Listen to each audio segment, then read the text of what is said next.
Hello, welcome back to Smarmalade Plays Autumn's Journey. After what seemed like an eternity, he finally spoke up. What will he say? I'm sure it'll be something bitchy. Let's find out. Who are you again? Orally. I'm from the town of Berry. And you? Care! I don't know how to say that. Care. I'm gonna say care. If you don't like it, you can pretend I'm saying something else. He reluctantly uttered the name, gazing into the fire. He seemed much calmer now. Sure. And how did you get here? His lip curled, almost smirking knowingly.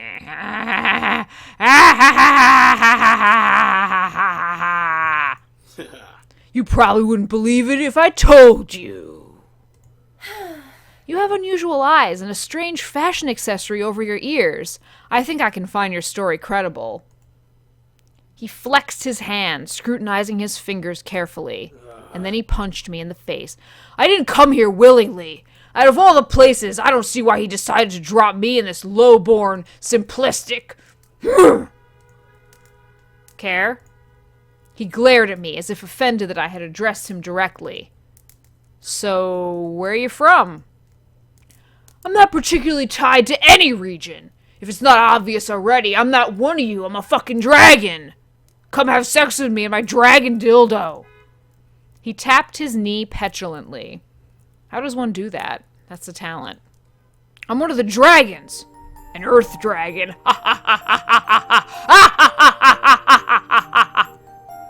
He stated it full of pride, with no ounce of humility. Dubiously, I inspected him from head to toe, stopping at his still erect penis, taking note of the stone-like juts for ears in his remarkable eyes. He balked under my stare, but quickly regained his dignity. Is that supposed to be a sweat drop? Because it's like a tear. It's in the wrong place. Whatever. I clicked! That was weird. Okay, his eyebrows furrowed fiercely. So why would an earth dragon be— It's not because I wanted to! He blurted it out angrily, then touched his unique ears for comfort and his dick. I sighed, then tilted my head from side to side as I absorbed his explanation. Alright, I'll admit I'm not exactly accepting this as feasible, but I'm not dismissing it either. You can't transform back? If I could, do you think I'd remain in this pathetic body? So weak.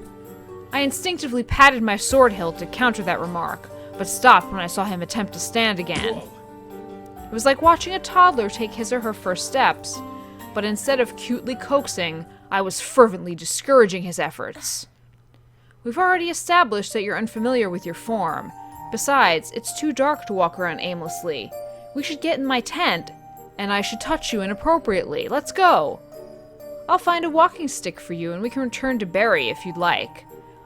It'd feel wrong if I abandoned you in this state. I don't need your help. Are you saying I can't handle myself?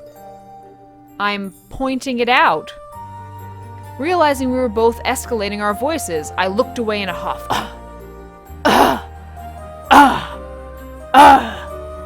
Not wanting to have our encounter turn sour so rapidly. An altar? Where'd that come from? I need to find an altar. You heavenkind worship us, right? Yeah. Well, yeah, I mean the dragonkind were here first, so it's only natural we pay our respects.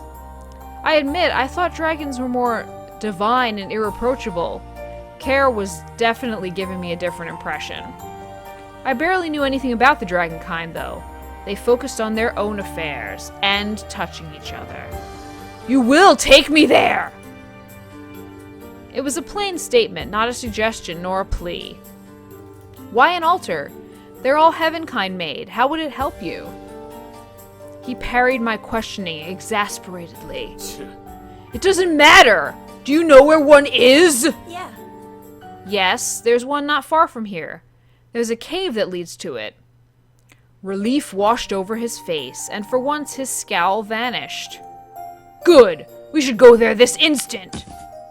He obstinately tried to stand up again, but I lunged forward and firmly sat him back down onto a rock shaped like a penis. I clicked again, it didn't go. It's weird when it does that thing where it keeps the same dialogue up to a point and then shoves some more on the end when I click twice. Whatever, that's what's happening whenever I complain about the dialogue. He gaped at me in disbelief, but my will was as stubborn as his. Morning. We will do this in the morning. Get some sleep and I'll find an ideal walking stick, like the one you're sitting on. I don't think you'll master bipedalism without some assistance, especially not in a day. And it'll be difficult if I have to physically support you the whole way there. Bitch. So just take it easy tonight. I'll even keep watch while you sleep. After my entreatment, he fell silent and gave a reluctant nod, closing his eyes wearily. I sighed gratefully, feeling moderately triumphant over that battle of pig-headedness. As Care was grumbling, I leaned over and pulled a small blanket out of my bag. The temperature was still pleasant, even at night, but it could cool rapidly, especially since it was the end of summer. After returning some items to my bag, I reshaped it so it was a passable pillow again and offered it to Care, who seemed puzzled by its purpose. I sleep on my dick. Believe me, you'll need something comfortable or you'll have trouble sleeping. Worse, you'll wake up with a sore back, and getting to the altar will be even more troublesome. You already slept on it once. I think you can figure out how to support your head with it again. I laughed sheepishly at my own stab at lightening the mood, but I could tell it wasn't working for Care. A little bit of dick touching would work a lot better. Disgruntled, he lay down on his side and experimented with a few tentative dick pats. Okay, I need to stop. No more dick touching for at least the rest of this part. Disgruntled, he lay down on his side and experimented with a few positions before resting his head in satisfaction. At first he refused to use the blanket, but as the temperature dropped, he discreetly pulled it toward him when he thought I wouldn't notice. Probably to hide his expression, he rolled over so his back was to me and the campfire.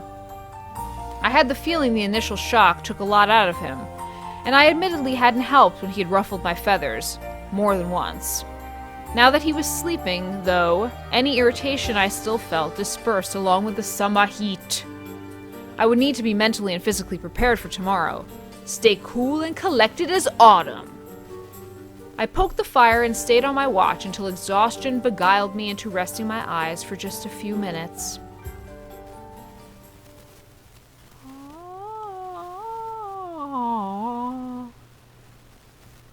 Hey! Oh please, I've had less sleep than you and I'm already energized and ready to go. Pouting, I poked Care some more with the walking stick I had fashioned for him. That's a walking stick? Admittedly, that is adorable, which is why I'm not commenting poorly on it. Boop. Boop. Boop. Boop. Boop. Boop. Okay. It hadn't been easy to find a sturdy stick in a birch forest, but I had located a long one that would suffice. I had spent the morning carving off any bark and had even indented the top to make it easier to grip. Now it was my dragon prod. Up! Arise, sacred dragon! Whoa. Cut that out! Care hastily shot up, throwing off my blanket in a feeble attempt to hide the fact that he had used it. What is up with me not being able to speak? Okay. I decided to counter his usual scowl with the perkiest, most cheerful grin I could muster. I also shoved my tits at him. Sorry about that. Good Tilda morning, Tilda! We haven't had any Tildas yet, I'm very excited. My buoyancy was genuine. For some reason, it satisfied me to know that my vivaciousness irked him. I could use my sunny disposition to my advantage. It'd be better than snapping at him at any rate. Stop poking me with that! You're welcome. It's your walking stick. Here, you're welcome, even though I said that already. I turned it sideways and offered it to him. He warily gazed at it as if I was presenting a cobra instead, but carefully grasped it. Cautiously, he pressed the stick against the ground as he stood up. I remained close lest he topple over like yesterday. His fingers drummed against the carved handle, and he looked at me quizzically. You spent time on this? Right. Well, I wanted to finish it off with a pretty flowing ribbon, but I had the feeling you wouldn't like it. Grumbling, Kara took a step forward, leaning on the stick before hesitantly taking another.